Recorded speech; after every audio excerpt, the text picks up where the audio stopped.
నమస్తే అండి. Welcome to MB kitchen.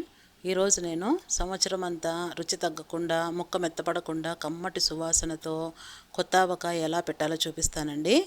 అలాగే గిన్నె కొలతలతో మరియు వెయిట్ ఎంత ఉందో చూపిస్తాను.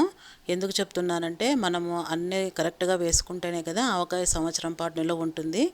అలాగే మామిడికాయలు కూడా పుల్లగా ఉండే నాటికాయలు తీసుకోవాలి. మామిడికాయలో పీచు అనేది ఉండాలి. పిండికాయ అస్సలు పనికిరాదు.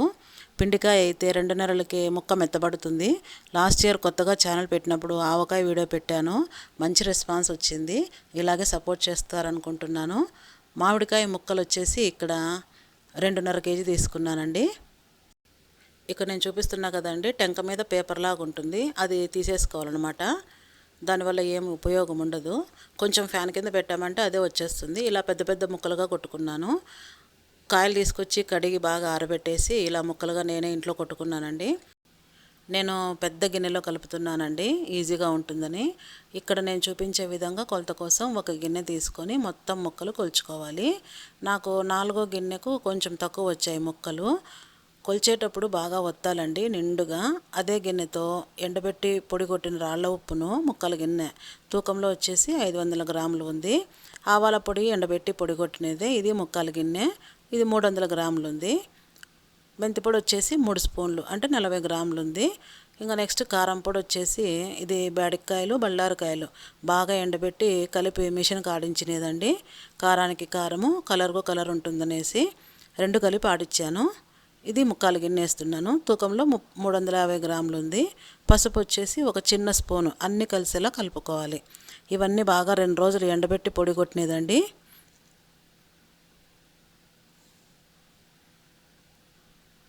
లేదంటే ఆవకాయ చెడిపోయే ఛాన్స్ ఉంటుంది.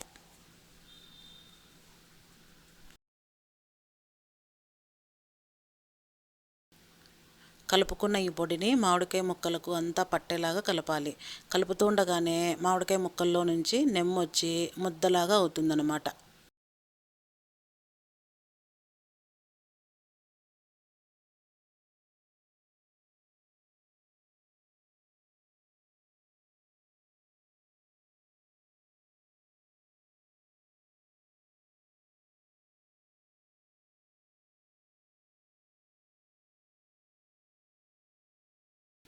చూడండి, అప్పుడే కలుపుతుండగానే ముద్ద ముద్ద అయిపోయింది కదా, నెమ్మ వచ్చేసి ఇలాగనమాట ఉప్పులకు అంతా పట్టేలాగా కలుపుకోవాలి.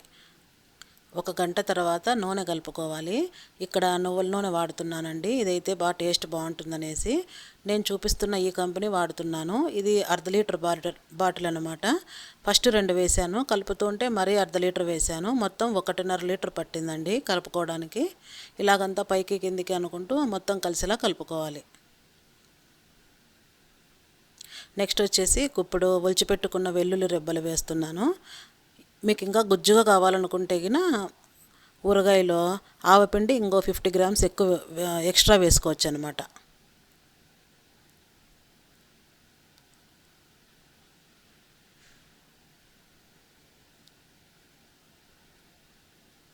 చూడండి, కరెక్ట్ సరిపోయింది కదా నూనె అనేది. ఇది కొంచెం సేపు అలాగే పెట్టేసామంటే పైకి తేలుతుందనమాట. ఒకవేళ తక్కువ ఉందనుకోండి మరి కొంచెం వేసుకోవచ్చు. కనీసం అంటే ఒక 1/2 ఇంచు పైకి తేలేలా ఉండాలి ఆయిల్ ఎప్పుడే కానీ. అప్పుడు ముక్క చెదిరిపోకుండా ఊరగాయ బాగుంటుంది. ఈ ఊరగాయని మెటల్ గిన్నెల్లో కానీ స్టీల్ గిన్నెల్లో కానీ అస్సలు పెట్టకూడదు. ఇలా పింగాణి జాడీ కానీ ప్లాస్టిక్ డబ్బాల్లో కానీ స్టోర్ చేసుకోవచ్చు. ఇదే గిన్నెలో కొంచెం వేడన్నం వేసి నెయ్యి వేసి కొంచెము మా అబ్బాయికి కలిపి పెట్టానండి. మీలో ఎంతమందికి ఇష్టము ఇలా ఆవకాయ కలిపిన గిన్నెలో అన్నం పెట్టుకొని తినటము కామెంట్ రాయండి.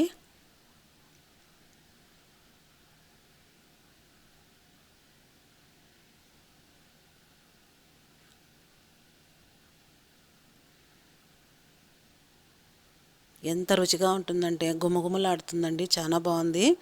3 రోజుల తర్వాత ఒకసారి చెక్ చేయాలి. నాకైతే పర్ఫెక్ట్గా కుదిరిందండి. మంచి సువాసనతో ఆవకాయ రెడీ అయ్యింది. బయట తెచ్చుకునే కంటే ఇలా ఇంట్లో చేసుకుంటే ఎంతో ఈజీగా ఉంటుంది కదండి. మీకు నచ్చుతుంది అనుకుంటున్నాను. సబ్స్క్రైబ్ చేయండి, లైక్ చేయండి, షేర్ చేయండి. Thanks for watching.